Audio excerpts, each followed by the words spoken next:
बंगाल चुनाव में प्रचार उफान पर है। सभी पार्टियां हर समुदाय को लुभाने में लगी हुई हैं। बीजेपी ने तो अपना जो घोषणा पत्र है उसमें मछुआरों के लिए 3 लाख का बीमे का ऐलान भी किया है। लेकिन क्या इससे मछुआरे खुश हैं? अनुराग द्वारी की ग्राउंड रिपोर्ट में देखिए, 42 साल से चल रहे करीब 30 लाख परिवारों की क्या जरूरत है, उनके मुद्दे क्या हैं?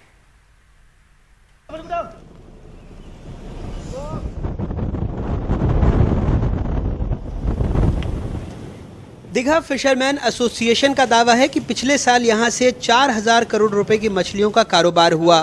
दीघा मोहना बाजार में सुबह 3 बजे से ही चहल पहल शुरू हो जाती है। समुद्र से लौटने वाले मछुआरों के साथ जितनी मछलियां आती हैं उसी अनुसार रेट तय होता है। आवक अधिक तो रेट कम। हिल्सा, टाइगर, चांदी, पॉम्पलेट मछलियां सिर्फ यही मिलती हैं और देश भर में सप्लाई होती हैं। रोजाना औसतन 3 करोड़ रुपए का कारोबार अकेले इस बाजार में होता है। बंगाल में इस बार बदलाव के नारे के साथ बीजेपी आई है तो 30 लाख मछुआरों के परिवार को रिझाने के लिए 3 लाख के बीमा की बात कही है। मछुआरों के एसोसिएशन की मांगे और भी हैं। इस संगठन में 17,500 रजिस्टर्ड मछुआरे हैं। कुछ स्टेट, महाराष्ट्र, गुजरात, तमिलनाडु, आंध्र, ये सब आपका कर्नाटक, ये सब फिशरमैन को टैक्स एग्जाम्पशन डीजल मिलता है, लेकिन हमारा वेस्ट बंगाल, ओडिशा, केरला में नहीं मिलता है। टैक्स एग्जाम्पशन डीजल फिशरमैन के लिए आपको गवर्नमेंट को देने होगा, स्टेट यानी सेंट्रल। फिशरमैन का जो इंश्योरेंस गवर्नमेंट का तरफ से हमको अभी नहीं मिलता था। हम सब क्या किया, एक फिशरमैन के लिए 2 लाख रुपया इंश्योरेंस हम सब किया। हमारा डिमांड था 5 लाख रुपया कम से कम गवर्नमेंट करेगा। फॉरेस्ट का जो कानून है वो ऐसा काला कानून बनाया, वो फॉरेस्ट का कानून के लिए वो मछुआरा मच्छी नहीं पकड़ सकता। हम सब चाहता है क्या, फॉरेस्ट ड्वेलर एक्ट 2006 ये इम्प्लीमेंट हुआ, अभी तक वेस्ट बंगाल में इम्प्लीमेंट नहीं हुआ। ये आइन आपका इम्प्लीमेंट होगा तो सुंदरबन का जो मछुआरा है उनका थोड़ा रिलीफ मिलेगा।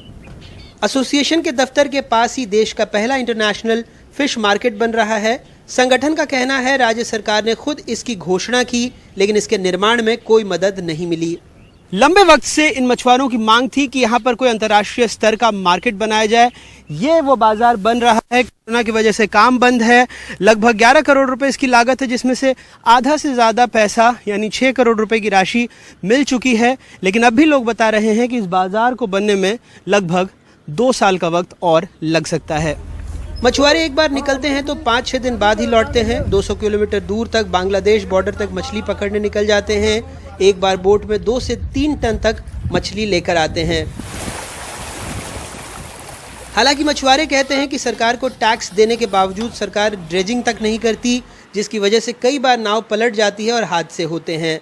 ये जो लाल झंडे आपको मेरे कैमरा पर्सन रिजवान दिखा रहे हैं, वहाँ पर समंदर की सतह उथली हो जाती है, रेत जम जाती है और कई बार जब ये मछुआरे अपनी नाव लेकर आते हैं तो ये नावें वहाँ पलट जाती हैं, जिनमें कई बार हादसों में उनकी मौत भी हो चुकी है। इनकी मांग है कि कम से कम ऐसे इलाकों को जिन्होंने खुद चिन्हित किया है, सरकार उसमें वहाँ से रेत हटाने में उनकी मदद करे ताकि इन दुर्घटनाओं को रोका जा सके। अब चुनाव है तो पार्टियों ने घोषणाएं की हैं, लेकिन कई ऐसे मछुआरे हैं जिन्हें वायदों पर एतबार नहीं। नहीं, कोई नहीं फायदा होगा। इससे तो यहाँ बहुत दुर्घटना होता है। हाँ। कोई भी कुछ नहीं देता है। कोई नहीं तो मेरे को मालूम है बीजेपी सरकार भी देगा। तो ममता जी भी कुछ नहीं देती और मोदी जी भी कुछ नहीं देते? नहीं, कोई नहीं देता ना। मेरा यहाँ पे जो एसोसिएशन है, हाँ, वो देता है मछुआरों को।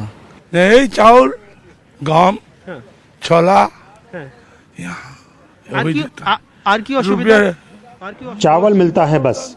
असुविधा है, कारोबार में नुकसान हुआ। कौन देगा कोई भरोसा नहीं। मुझे नहीं पता खेला होगा या परिवर्तन। मेरा वोट एक था, मैंने दे दिया। जो चुनकर आए गरीब दुखियों की मदद करे। तो इबार परिवर्तन होबे कि खेला होबे? এই যে বলছে খেলা হবে কি পরিবর্তন হবে, আমরা তো ভোট দেওয়ার মালিক একটা ভোট দিয়ে দিয়েছি। पूरे पश्चिम बंगाल में 30 लाख मछुआरों के परिवार हैं। सरकार बनाने में इनकी भूमिका सबसे महत्वपूर्ण रहेगी।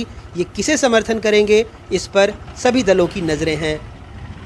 पश्चिम बंगाल में लगभग 30 लाख मछुआरे हैं, जिनका कहना है कि 2 रुपए गेहूं और चावल से इनका भला नहीं होने वाला। इनका ये भी मानना है कि इनके वोटों पर तो सबकी नज़र है, लेकिन इनके परेशानियों से किसी को कोई मतलब नहीं। दीघा से कैमरा पर्सन रिजवान खान और मोनी दीपा बैनर्जी के साथ अनुराग द्वारी, NDTV इंडिया।